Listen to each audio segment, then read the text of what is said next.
you doing here? Oh, right. I'm making a video. Well, let's get to it, shall we? You know I enjoy telling you about the amazing and easy ways you can take advantage of the library's digital resources. But what if you already use Libby, and you're already hip to Hoopla, and the thrill is gone, and you're beginning to feel curious about what else might be out there? Today we'll look at a couple more ways to get eBooks. They're functional, they're free, they're admirable in many respects, but they may also be clunky. Let's love the clunk and take a look at Enki Library and SimplyE today on Digital Services Digitally.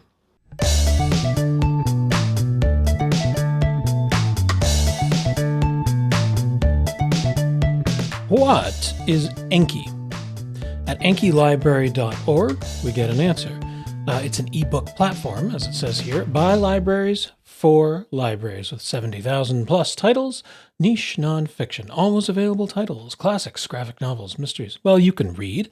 This is our little home on Enki Library. You can, in the future, go to marin.enkilibrary.org, and most of these titles will show up in the ordinary catalog, too. We get an overview here of some sources. There are lots of sources from different publishers, say the University of California Press, various collections that find their way to Enki.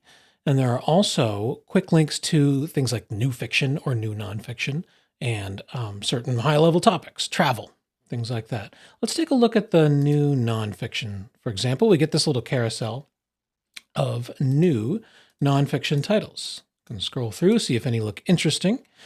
We also have the ability to search by keyword, title, author, subject. If you memorize the ISBNs of books, this is where you can show that off.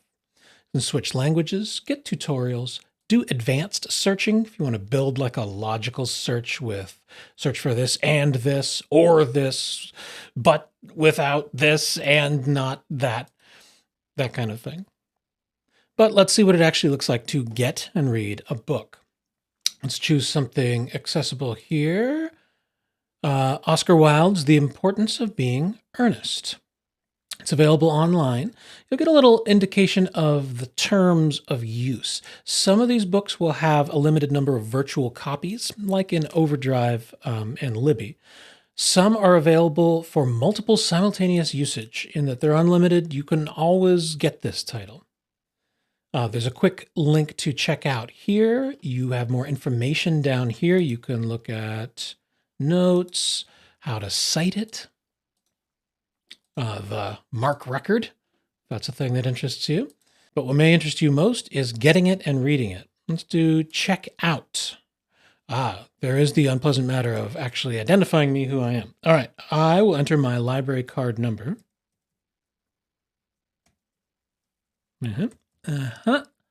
And my PIN. I can check Remember Me here if I'm going to come back a lot and I don't particularly enjoy entering that every single time. Checkout title. And huzzah, my checkout was successful. Checked out to me successfully. Great, let's close that window. And we read it now. How? I don't see a button. There's not a button. There is this threat down here about the required software to read it. We'll get to that in a moment. Let's try and delay that. What I'm going to do is find my little name up here, right, in the top right, next to my account. I'm going to click my name. Here are all the things I've checked out in Enki as I've been fumbling around, practicing, getting ready for this video. There are various titles you can see from various sources, when they went out, when they're due back. They will, of course, take themselves back, just like other eBooks. To read, now we have options. We can read some of these online. We can download, or we can return now. Some of these we can't read online. Enki's a grab bag of all kinds of different formats and things. If I have holds, I can also see those here for those titles that need holds. In that case, you'd be presented with the button, place a hold if it's not available. But here's the importance of being earnest. Let's do the first thing, which is read online. Within the browser, you get a reader. Here we are. Recovering the Classics is the publisher. I can use my right and left arrows down here, or let's see, does the keyboard work? No.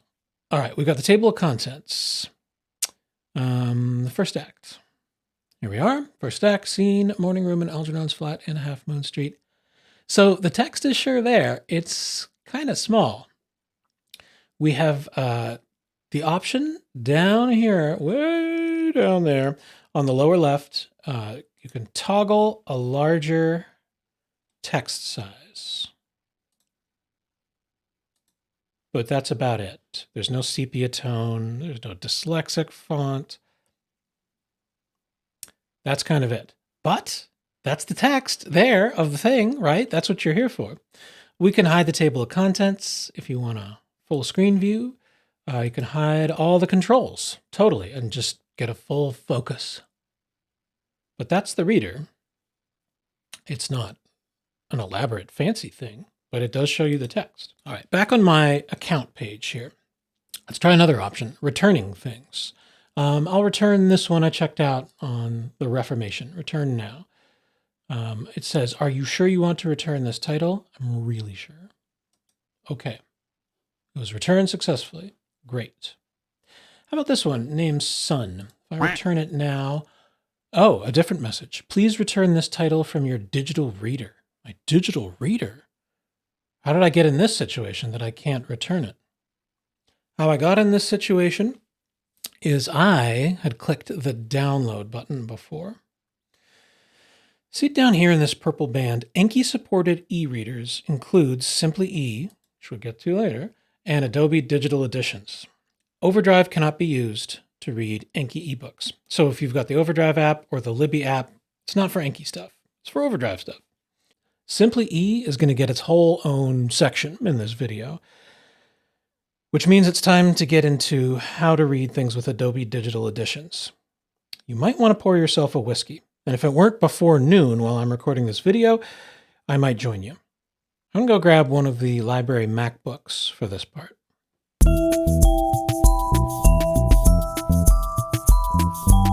All right, so we're bound and determined not to read in the browser, which means we're going to have to resort to Adobe Digital Editions on this here computer from the Macintosh apples.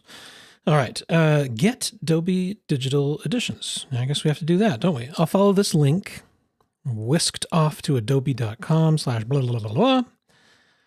Adobe Digital Editions 4.5.11 is the most recent version.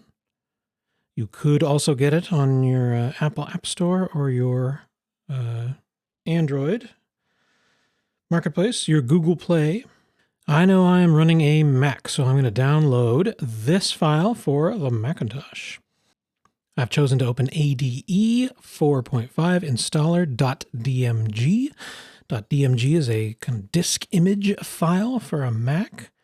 We will either open this directly with a disk image mounter, or we can save the file for later. I think let's just go straight for downloading it and immediately seeing what's inside. It mounts it as a virtual disk. And now we have this lovely image here, the Digital Editions 4.5 installer.pkg. A .pkg file extension on a Mac indicates that's a package that we can run. We will run it. You'll be guided through the necessary steps to install this software. Don't worry, there aren't too many necessary steps. You could read this entire long gobbledygook, or you could press continue like almost everyone does. But you must agree to the license. Of course I agree. How much space it'll take on your computer? Not much these days and ages. Go back or install.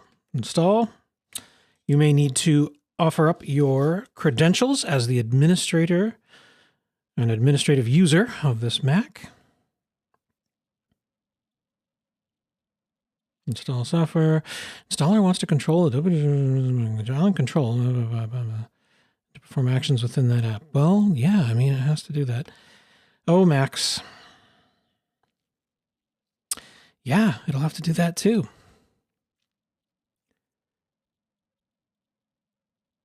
Ever since Catalina, Apple really looks out for your safety and security.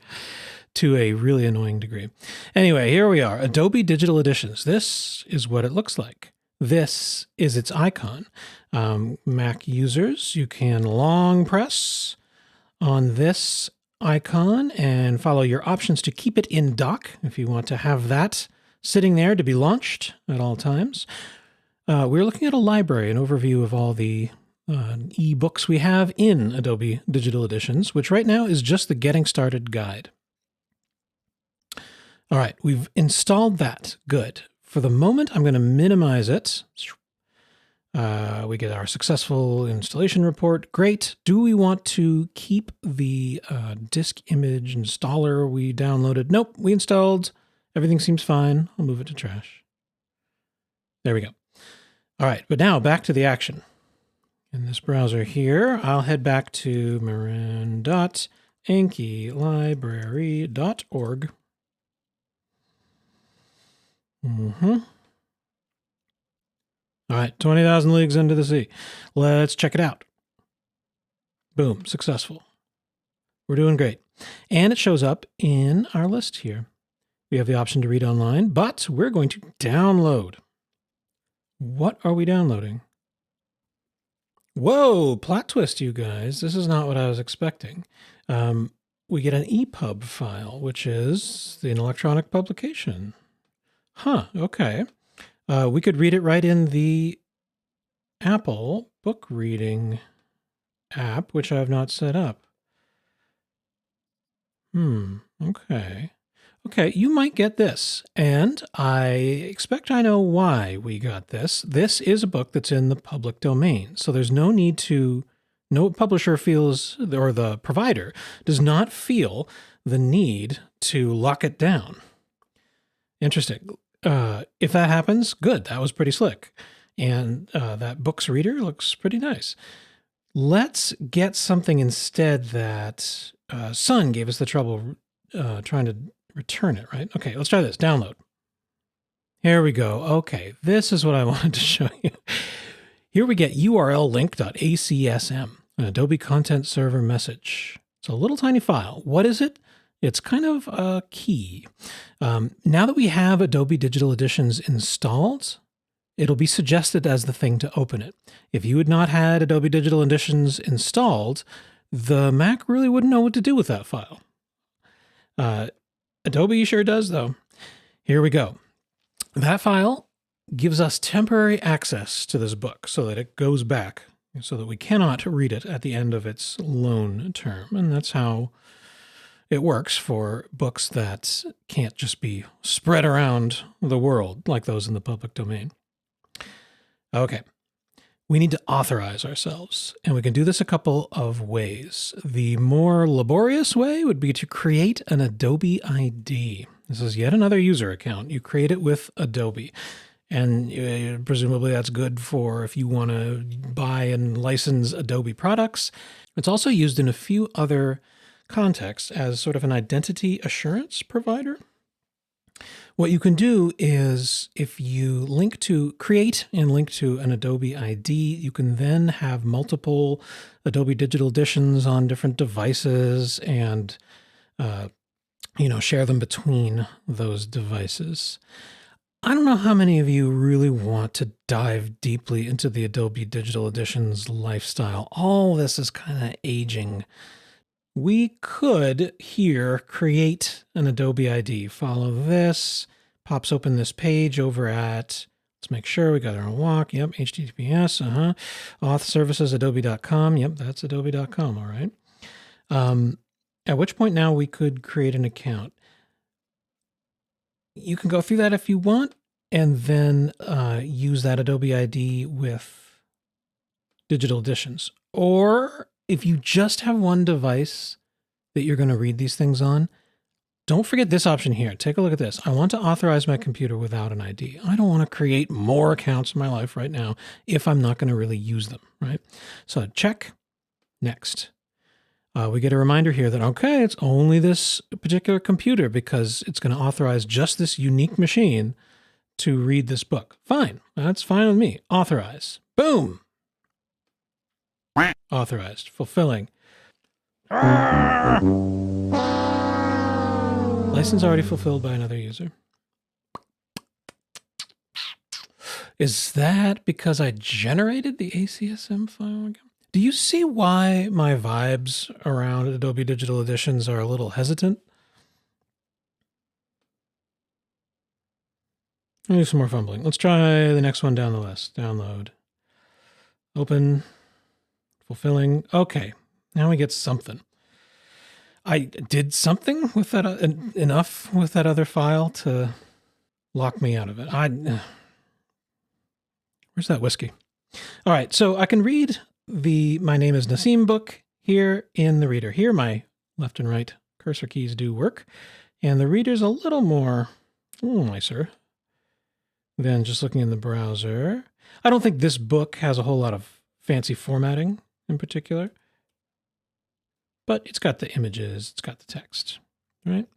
We can do some things like set bookmarks, and what are our options here? Table of contents. I think this book just doesn't have a table of contents set up. Here are our zoom options over here. Let's fit the width of the page. That requires more scrolling, of course, but it gets the text bigger, that's for sure. You can change the actual size as it's intended, or a certain zoom percentage, or fit the whole page.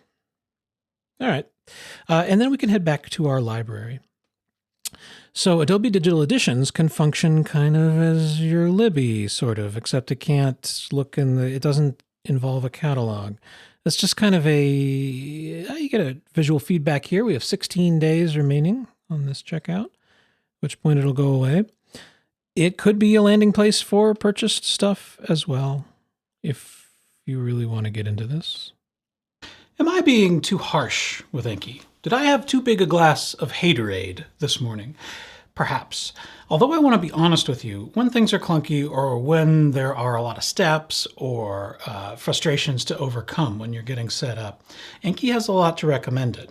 It's by libraries for libraries. It has easy access to a lot of classic books, the Tech for Dummies series, and it supports self-publishers. It gives a platform to self-publish with your ebooks. It's not all bad. In fact, far, far, far from it. And there is an easier way to read the content on your mobile devices, your Apples and your Androids, with the SimplyE reader. So this is a great transition point to start talking about that.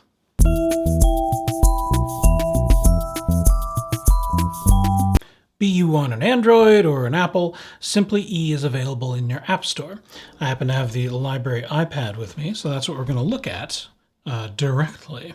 Here's the App Store, and here's the weird location of search down on the bottom right. If we search for SimplyE, one would imagine we'd find it. I have already installed it, so we'll open it. You would just take the extra step of installing. Pick your library. Are we Brooklyn, New York? Nope. If we scroll on down here, it's a lot of libraries. Wonder if there was a search. Is there? Back. Read ebooks from your library. Yeah, find your library. Pick your library. Nope. We got to go through this list. Okay. All the way down to, I'm looking for Marin County Free Library, Mill Valley. Whoa. And it loads in our collection. In SimplyE, you can see the Overdrive collection and a SimplyE collection. Let's grab something and take a look at it. The Renaissance. This book is available to borrow. If we peer closely down at these details, the information, when it was published, publisher, and distributed by, here we can see this is an Overdrive title. This book is available to borrow. Shall we get it? Yes. I will need to sign in.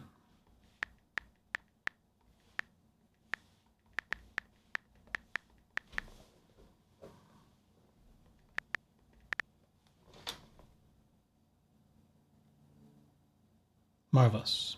Requesting, it's ready to read. We have the option C to return it or to read it. We should at least take a look at it. Huh. Okay. You're corrupt. I was a businessman doing business. Surprising power of a good dumpling. Get? Hello? Get? I'm tapping.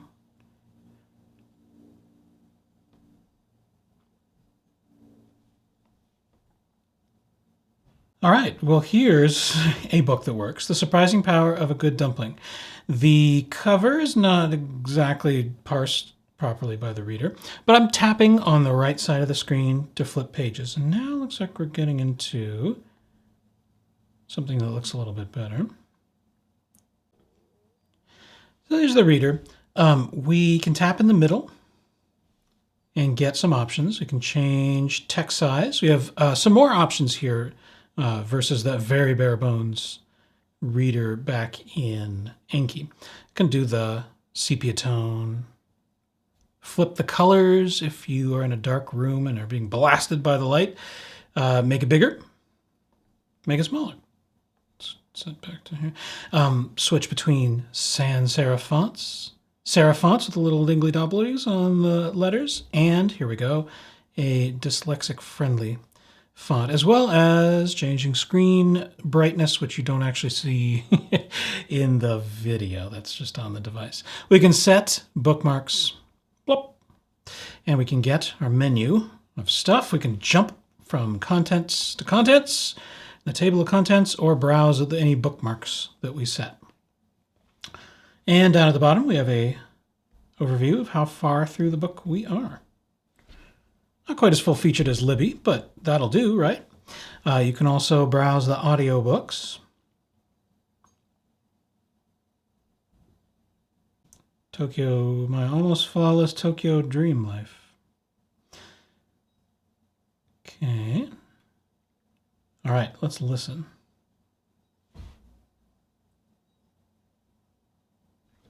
Let's see what this is like. Blackstone Publishing presents My Almost Flawless Tokyo Dream Life by Rachel Kahn. What are our options here? Not great. It's very hard to see down here, but you can, just a choice of colors, but you can change playback speed. We have here AirPlay to another Apple device, this being an Apple thing, of course, and set a sleep timer. I do find those awfully useful. So again, not as full-featured as Libby, but that seems all right. Okay, I'm going to hop into the settings right now, because look here. We have Mill Valley Public Library's collection, and we have the SimplyE collection. Let's look in that. A selection of classics and modern material available to anyone with no library card necessary. Catalog. What do we do here? Tap on this. Okay, all right. I tapped on this little library icon here. Jump over to the SimplyE collection. And this is that stuff they were talking about that's available to anyone, anywhere, at any time. Butterflies. Get. Ready to read. Read. And here it is. Let's go back. Use the library to jump back into our collection. A note on a difference in terminology inside SimplyE, where we might say place a hold, they say reserve. So see these ones that say get, you can just get. This one, all licenses of this book are currently checked out. So we reserve, and here SimplyE would like to know if it can notify us when it's ready. That sounds great, so I'll allow. And we get information that we're number one in line for one copy. How can I check on how things are going? The reservations button. There, dog is a dog is in there with my others. My Books serves the purposes of shelf in Libby. So let's see here. Here's that Sun book. I thought I returned that. Download. question. Yeah. Yeah. Because the rights were locked up when we did the Adobe. Okay, well, how about something we can read? City of Girls. Download. Download.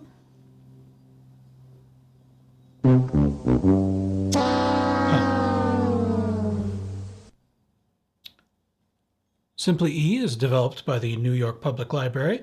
It's free and open source, and sometimes it works. Now look, life is an adventure, all right? And I've already made videos about all the slick corporate stuff.